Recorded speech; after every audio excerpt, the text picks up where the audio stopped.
These are going to mount on the top side of the box, and come to find out, since these flares are, I think SKAR Audio Fab said that there's 7 inches or something like that. The box is only going to be 13 wide to fit between the seats, so I'm going to try to stagger them like this. If we measure with that jump, look at that, I couldn't do it again if I tried.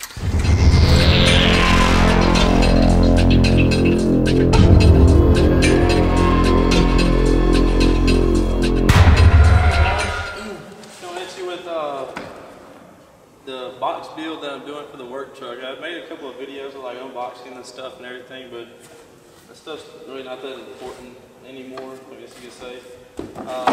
Anyway, what I did was posted on my forum, downforsound.com, asking a couple of people, or asking everybody if they could help me design a box. So a couple of people, including SKAR Audio Fab, stepped up and came up with some box designs and checked the other people's box designs and everything, and came up with a box to go in the center.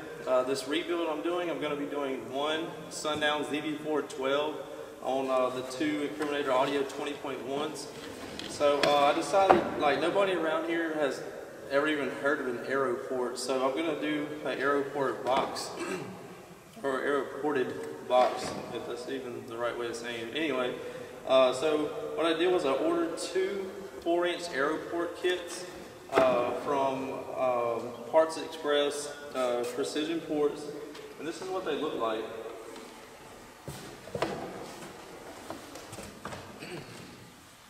This is what they look like right here. These are going to mount on the top side of the box, and come to find out, since these flares are, I think SKAR Audio Fab said that there's 7 inches or something like that. The box is only going to be 13 wide to fit between the seats, so I'm going to try to stagger them like this. And when it comes down right here, I'm going to have to cut it and put an elbow on it, and put these extensions on there. I got these extensions to go on there because these have to be 28 inches long in order for the tuning to stay at 30 hertz. Sorry. It's my first time building a box, so I'm not a pro or anything, so I'm just learning as I go pretty much. And yes, I did say that I am building a box, so bear with me. It's probably going to be pretty humorous, but I'm trying. So I got the aero ports to go in there, and I'll show you what I'm working with. And like I said, if you'd like to check out the build on downforsound.com, I will get a little close up over these things real quick.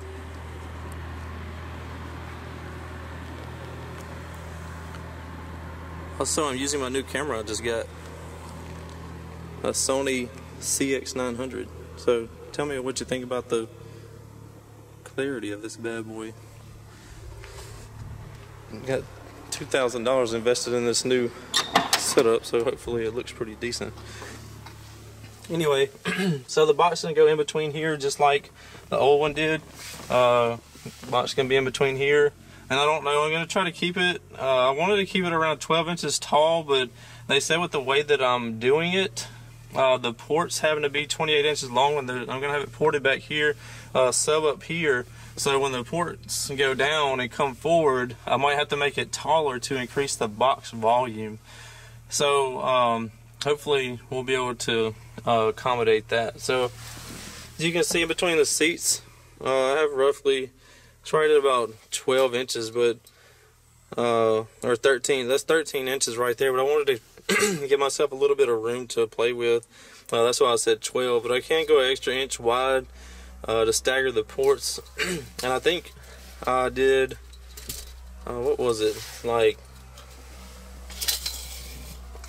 it was like 36 long from the back to the front. The reason why I wanted to keep it around 36 inches, as you can see right here. Come on, focus. Anyway, 36 inches to give me a little bit of playroom back there, and as you can see, it would clear the dash piece up there. If we measure, with that jump, look at that, I couldn't do it again if I tried. But anyway, so if I measure from the floor, with this excess power sticker, I measure from the floor up to the bottom of the dash right there. You can see it is 16 inches.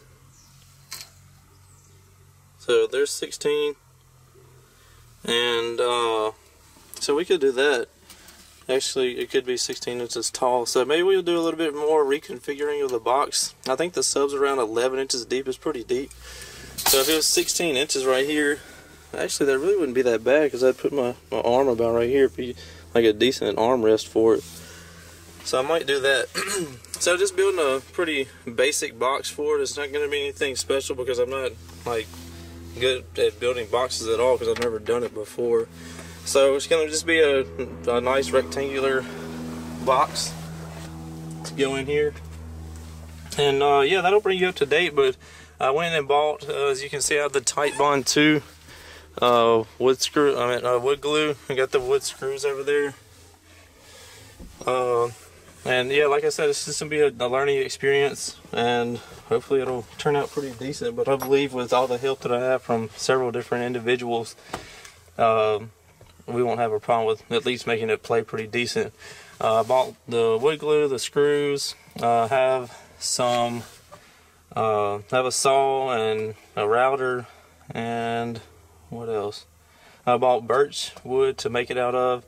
So yeah, hopefully it'll turn out pretty decent and see what it sounds like. I'm definitely going by the specs on what Sundown told me to do. They said for this sub to perform optimally, it needed to have 2.1 cubes netted, and so that's after all displacements and everything.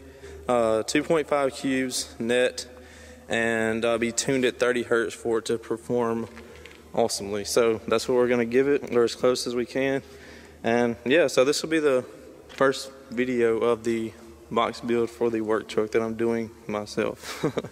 Alright, well, the next video will be of actually building or cutting the wood and everything for the box. So stay tuned. If you'd like to follow this build, check out downforsound.com. I'll put the link in the description below, so you can click on that and go to the box build thread and keep up with it there. Appreciate you.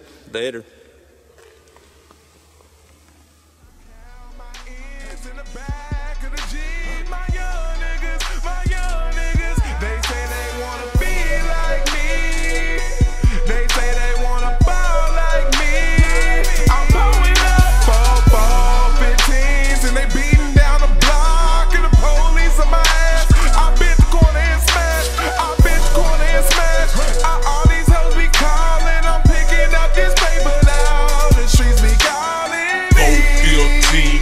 Police on red